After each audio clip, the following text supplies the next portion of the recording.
Zee 24 तास एक पाऊल पुढे। सवाल हक्काचा।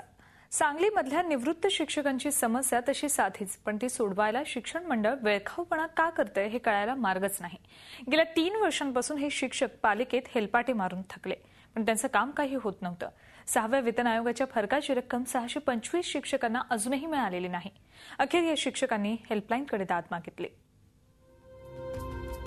आयुष्यभर विद्यार्थी घडवायचे आणि आयुष्याच्या संध्याकाळी सरकार तुमच्याकडे दुर्लक्ष करणार हे जणू समीकरणच झालंय। आम्ही बोलतोय शिक्षकी पेशा करणाऱ्यांबाबत। सांगलीतल्या कुपवाडमध्ये राहणारे मधुकर गुरव गेल्या 3 वर्षांपासून पालिकेत हेलपाटे मारतायत, पण 6व्या वेतन आयोगानुसार त्यांना फरकाची रक्कम अजूनही मिळालेली नाही। पालिकेनं त्यांची एकट्यांची रक्कम थकवली असं नाही, तर जवळपास 625 शिक्षकांची फरकाची रक्कम पालिकेनं थकवली आहे। सुमारे 5 कोटींची ही रक्कम आहे। निवृत्त मुख्याध्यापक मधुकर गुरव यांनी सांगली महापालिका शिक्षण मंडळाच्या शाळेत शिक्षक आणि त्यानंतर मुख्याध्यापक म्हणून काम केलं। 2003 मध्ये पालिका क्रमांक 1 मधून ते निवृत्त झाले। निवृत्तीनंतर मिळालेल्या पैशातून सुखाचं जीवन जगता येईल अशी त्यांची अपेक्षा मात्र फोल ठरली। उतार वयात त्यांना सतत पालिकेत हेलपाटे मारावे लागतात। 2006-2010 या काळातल्या 6व्या वेतन आयोगानुसार गुरव यांना फरकाची 30,000 रुपये रक्कम मिळणं अपेक्षित होतं। त्याचनुसार इतर 625 शिक्षकांनाही ही रक्कम मिळालेली नाही। तेही पालिकेत हेलपाटे मारतायत। एवढंच नाही तर 2010 सालच्या इतर 70 शिक्षकांना पीएफची रक्कमही अजून मिळालेली नाही। याबाबत या सगळ्या शिक्षकांनी कित्येकदा आंदोलनं केली, पण कुणालाही या निवृत्त शिक्षकांकडे लक्ष द्यायला वेळच नाही। पालिका सचिव, शिक्षण सचिव, शिक्षण मंत्री, लोकायुक्तांपर्यंत तक्रारी करूनही या शिक्षकांना कुणीही दाद देईना। आम्ही वारंवार त्यांना विनंत्या केल्या, अर्ज केले, निवेदन दिली। अगदी राज्यपालांच्या पासून मुख्यमंत्र्यांच्या पासून सगळ्यांना निवेदन दिली, कुणाकडूनही कसलाही प्रतिसाद आम्हाला मिळालेला नाही।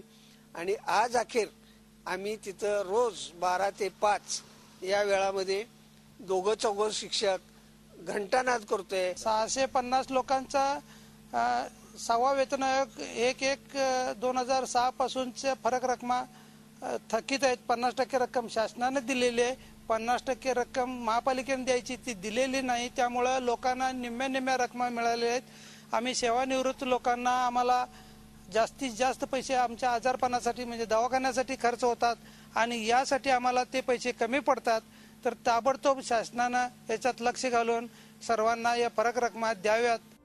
अखेर गुरव यांनी झी हेल्पलाईनकडे दाद मागितली।